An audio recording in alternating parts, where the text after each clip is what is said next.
pour vous refaire un petit récapitulatif pour peut-être les personnes qui connaissent pas bien l'association, on est une association d'envergure nationale et on a 100 000 adhérents dans le mouvement avec du coup 1000 groupes sur l'ensemble du territoire français. Et donc la spécificité de l'association, c'est qu'on est une association juridiquement unique avec le choix d'avoir un seul compte ouvert au nom de toute l'association. Je dis ça parce que ça a un impact sur le choix de notre banque. On est à la BNP depuis de très nombreuses années, depuis plus de 20 ans, quand notamment les deux mouvements, les Scouts de France et les Guides de France, ont fusionné. Et à ce moment-là, la majorité des groupes avaient déjà des comptes à la BNP, et donc ça a été choisi comme étant la banque de gestion au niveau national. Et puis, il y a eu un tournant en 2011 où, avant, chaque trésorier de chaque groupe bénévole avait un compte BNP ouvert à son propre nom. Il a été choisi d'avoir une fusion de l'ensemble de ces comptes pour permettre d'avoir une visibilité en temps réel sur la trésorerie de l'association et que ce soit une gestion qui soit faite par l'échelon national et plus par chaque trésorier en individuel. Cette décision, à l'époque, elle était beaucoup portée par les bénévoles parce que c'était beaucoup de temps administratif passé à la gestion bancaire. Aujourd'hui, le fait d'avoir une banque d'envergure nationale, alors ça permet aux personnes déjà d'aller déposer des espèces dans une agence de proximité sans avoir fait des centaines de kilomètres. Ça permet aussi d'avoir des avantages financiers. On a une facilité de caisse sur l'ensemble des, heu, de nos comptes, et donc ça permet d'avoir des comptes qui sont à découvert, mais si l'ensemble des comptes, enfin en tout cas c'est pas facturé car ça n'impacte pas les autres comptes. On a du coup 4 000 personnes qui sont signataires sur ces comptes bancaires. C'est un tiers qui part par an et un tiers de bénévoles qui arrivent sur ces par an. Donc ça veut dire que tous les ans, il y a à peu près 1 000 signataires à renouveler et 1 000 signataires à sortir du système. Donc c'est un très gros travail, et pour ça la BNP nous met à disposition un équivalent temps plein et une personne en alternance qui sont 100% sur le dossier Scout et Guide de France. Ça a permis aussi de déployer des cartes de paiement pour l'ensemble des responsables du mouvement. Donc aujourd'hui, on va voir régulièrement d'autres banques pour leur demander s'ils pourraient suivre le dossier Scout et Guide de France. Et ils nous disent techniquement, vous êtes trop complexe dans votre gestion, et notamment vous avez trop de comptes bancaires à gérer pour qu'on puisse vous apporter un service de qualité sans dégrader derrière l'accompagnement qu'on fait pour les bénévoles. Ça n'empêche que ce choix de la BNP est régulièrement et depuis de nombreuses années remis en question par nos bénévoles, non pas sur la qualité du fonctionnement et administratif qu'ils apportent, mais sur le lien qu'on fait entre les actions de la BNP et les valeurs de l'association, où on est une association qui prône du coup la joie de vie dans la nature, où on a un plan d'orientation qui nous emmène à être sur de la conversion écologique. Et donc, on a des mots qui sont forts et où on incite l'ensemble de nos adhérents à son échelle, lutter contre le dérèglement climatique. Et donc, il semble tout à fait incohérent à une grande partie de nos bénévoles d'un côté prôner des valeurs écologiques et de l'autre d'être client de la BNP. Et donc, voilà, des interpellations assez récurrentes en assemblée générale sur un peu cette dichotomie. Donc, on a fait beaucoup de pédagogie et expliqué à nos adhérents pourquoi on était à la BNP, mais à un moment, il a fallu, je dirais, passer un petit peu à l'action pour montrer que leur voix était entendue. Donc, comment on a travaillé cela? On l'a déjà travaillé en conseil d'administration pour savoir quelles étaient les modalités. Aujourd'hui, on sait qu'on ne peut pas partir techniquement de la BNP, donc il faut faire avec. Et d'un côté, ça ne veut pas dire qu'on ne peut rien faire pour donner notre voix. Donc, déjà, on a fait le choix de n'avoir aucun placement financier à la BNP, en disant que on a un prêt pour notre siège social qu'on a fait dans une autre banque, et on a des prêts pour des locaux aussi dans différentes banques, et notamment au Crédit Coopératif. Et dans nos placements, on privilégie toujours des placements qui sont labellisés durables, et on a une enveloppe de placement solidaire. Donc ça, c'est un choix qui est vraiment très fort, de se dire on n'a aucun placement chez BNP Paribas. Ensuite, le deuxième choix, ça a été de se dire comment on communique à la BNP ce qui nous semble être incompatible avec les valeurs de notre association. On se définit partenaire avec la BNP. C'est pas une relation de client-fournisseur, c'est une relation vraiment de partenariat. Et donc, il nous semble légitime en tant qu'association, surtout d'éducation populaire, de pouvoir interpeller nos partenaires sur du coup leur engagement et leur communication autour de leur action et de la lutte contre le changement climatique.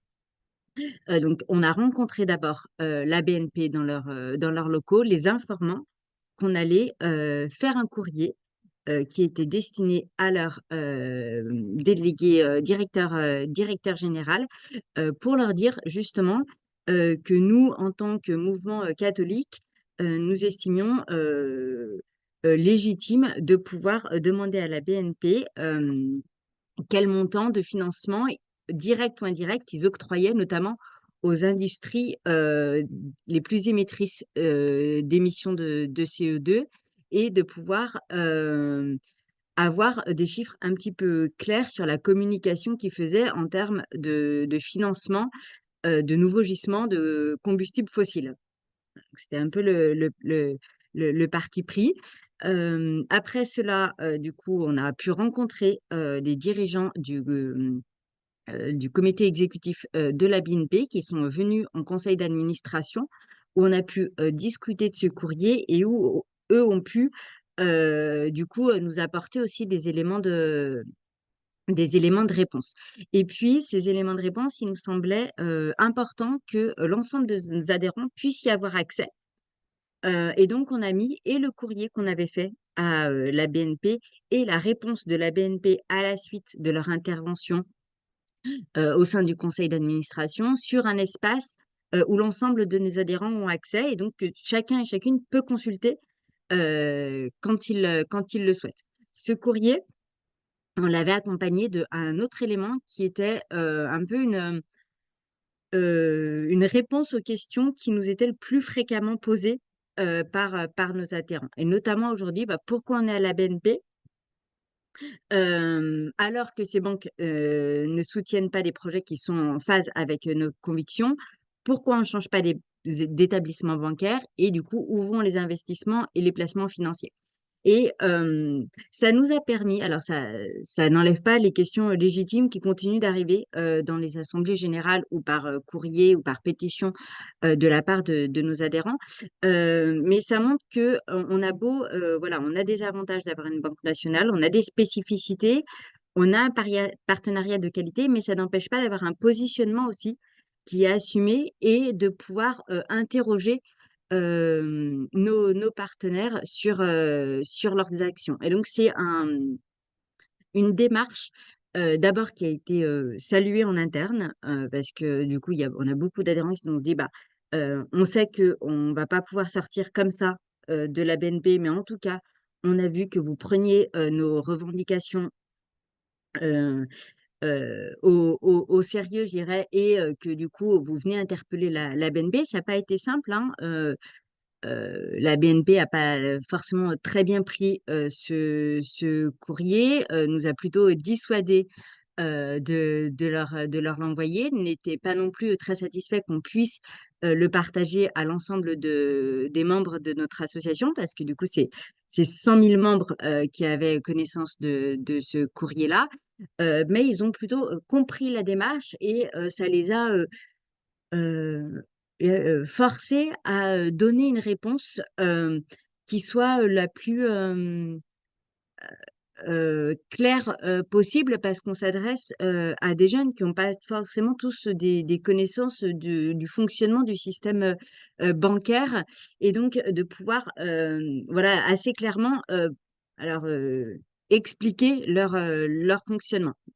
Et donc ça a été aussi bien accepté de la part heu, de nos bénévoles et les documents qui ont accompagné ce courrier pour expliquer justement à nos adhérents, en fait, pourquoi on est à la BNP, qu'est-ce qui fait qu'aujourd'hui on est un client spécifique parce on a beaucoup cette demande de: «Pourquoi vous allez pas voir ailleurs?» Tous les ans, on rencontre, en tout cas, je rencontre moi souvent avec, le trésorier de l'association, d'autres banques et en fait, tous les ans, elles nous font la même réponse. Alors, on a d'autres personnes qui vont nous dire: «Bah, ouvrez votre propre banque». Alors, ce n'est pas notre objet social, mais on voit la difficulté qu'il y a aujourd'hui, en tout cas dans le monde associatif d'avoir, je dirais cette, cohérence entre, les valeurs de la structure et derrière, les partenaires avec lesquels elle peut travailler et là, la démarche, elle a permis justement, de sortir de cet aspect opérationnel pour aller sur, quelque chose qui touche, au cœur du mouvement et de ses valeurs. Voilà et donc comme vous l'avez vu dans le chat, effectivement, il y a eu des médias qui ont, repris, la démarche, qu'on en a faite, il y a 2 ans. Merci beaucoup Marion pour ce témoignage. Alors, je profite que tu sois encore avec nous, enfin que tu aies le micro, pour te poser une question qui nous vient directement, savoir est-ce que il y a eu des changements, est-ce que vous avez vu des changements, est-ce que vous avez été au courant de changements de la part de la BNP? Autrement dit, est-ce que quand vous parlez, ça produit quelque chose de concret? Est-ce que vous pouvez le mesurer, etc. Ou bien on n'a pas encore prononcé ce terme ce soir? Est-ce qu'on est dans l'action prophétique, qui peut aussi avoir du sens en matière de désinvestissement ou de dialogue avec sa banque, de dire on souhaite que et on porte une ambition, mais pas en ne sachant pas forcément si les fruits seront récoltés immédiatement. J'aimerais vous dire, oui, dans les faits, alors on les a surtout interpellés sur, l'absence, voilà, la communication claire sur les financements qu'ils avaient directs et indirects sur les activités, et le soutien aux activités, polluantes. Donc le courrier a permis de répondre un petit peu à ça. Dans les faits, on n'a pas un reporting régulier de la part de BNP sur cette interpellation. Par contre, on voit qu'ils sont, attentifs à la relation, qu'on peut avoir, avec eux et voilà, ils nous ont, plusieurs fois proposé de venir, en assemblée, générale pour, discuter avec nos adhérents de ce sujet-là. On a toujours, refusé pour l'instant, considérant que c'était pas le lieu, pour une entreprise de venir, discuter, avec des adhérents de l'association. Hem Dans les faits, c'est compliqué de mesurer ce qui est vraiment je pense que l'impact pour eux, il a plutôt été, médiatique en se disant, nos 35 000, bénévoles adultes, sont des clients potentiels, de la BNP et donc comment on s'assure, quelque part que, on n'ait pas une trop mauvaise image, en tant que partenaire de l'association pour que ces clients-là veuillent, peut-être un jour nous rejoindre. Et donc c'est toujours un peu voilà, cette difficulté-là. On on n'a pas poursuivi le dialogue sur ce sujet avec la BNP, de notre côté non plus.